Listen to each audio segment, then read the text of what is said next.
Hello YouTube! Alan back with another gameplay, and this is Space Harrier on the Sega Master System, which is also a belated request for Skunkworks Zero, and, well, I think he requested it.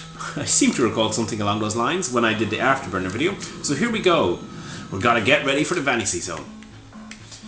So, a very, very famous Sega arcade game. Massive sprite scaler, just like Afterburner.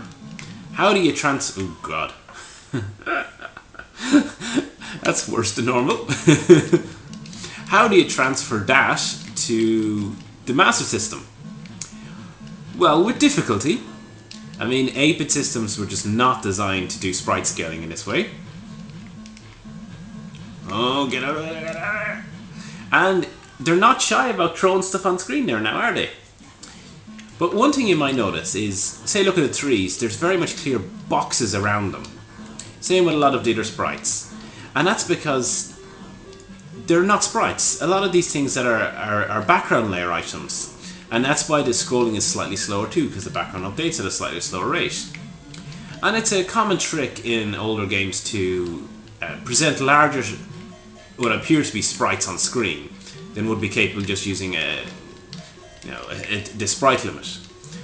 The other way is to do multiple sprites together and animate them as a whole, but you're still limited before you end up with flickering. But that begs the question then, how does this play? Programming trickery aside. Well, I mean, it's obviously a little sluggish in comparison to the original. It doesn't have the same very, very fast, scrolling effect. But when you kind of get accustomed to it, it's actually not too shabby at all. And again, it shows how with a little bit of, clever programming, the Master System was able to do... Oh, damn it. That wasn't good. Game over. Aww. I wasn't ready for the Fantasy Zone. Well, we'll give it another go, because that was only 2 minutes long. Moot. Well, yeah. It is a moot point, I guess.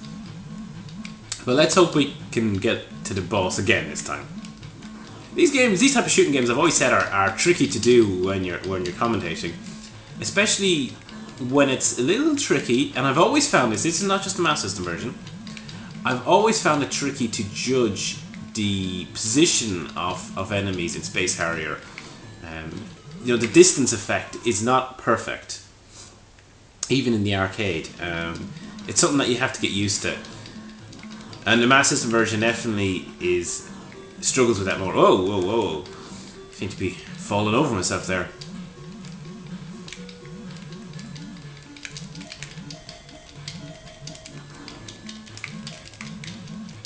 And open up.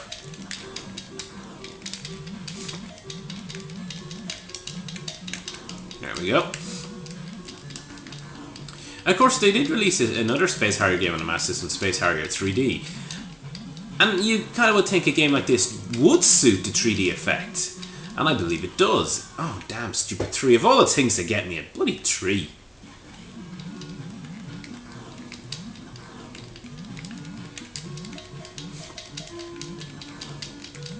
And no need to send, all these bizarre enemies at me. Oh, another tree!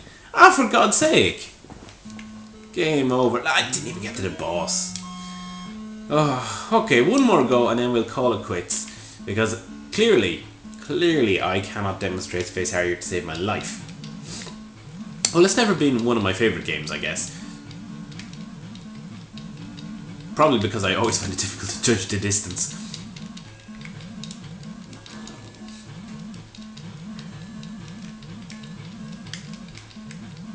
Oh, come on. That's how I feel right now. Stupid gits. Oh, this is getting worse and worse. Space Harrier is just not my game. I actually find it much harder than its kind of sibling Afterburner. It's much more inventive though. To be fair, all the enemies are so crazy. Well, these guys aren't too crazy, I guess. Come on. Oh no, not a tree. There we go. As long as they don't send any more trees, I'll be okay.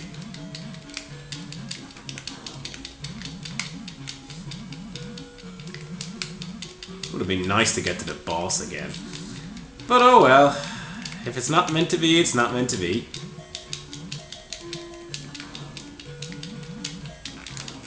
or is that, if it's not meant to tree, it's not meant to tree. Ho ho ho ho ho ho. Oh, maybe. Yes. We did get to the boss again. Success!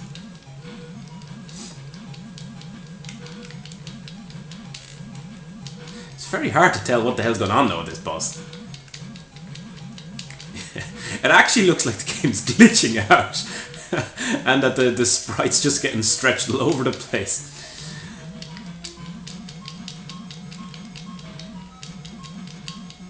Okay, so I'm going to not so much aim at hitting him as not getting hit myself.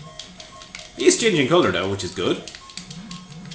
That's how you can tell an enemy's dying in a Sega game. If they change colour.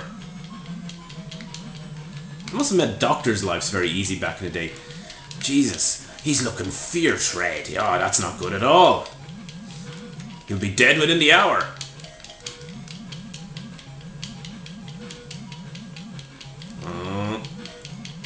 Oh, very fierce. Yes! Woohoo! Onto Giza. Now, not that things change up all that much. You still get the checkered, pattern, scrolling around into the screen, shooting stuff. More crazy shit. But at least we got to level 2, which is the usual goal of the gameplays. Tony would be proud if he were here with me, which he is not.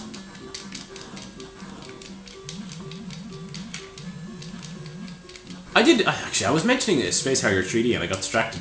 But yeah, it's generally works pretty okay, the 3D. It actually has a slightly smoother scrolling effect than the normal version.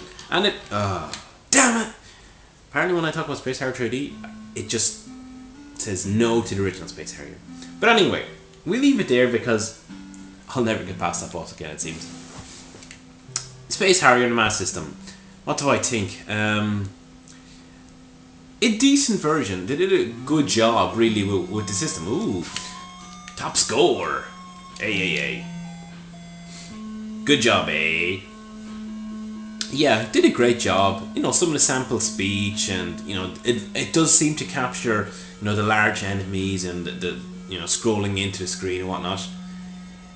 It's not as smooth as it could be, and if you're used to Space Harrier and you enjoy that kind of fast action part of it, it's definitely going to take you away from the experience. But on the whole, it's a very cheap game. So if you have a Master System, give it a try.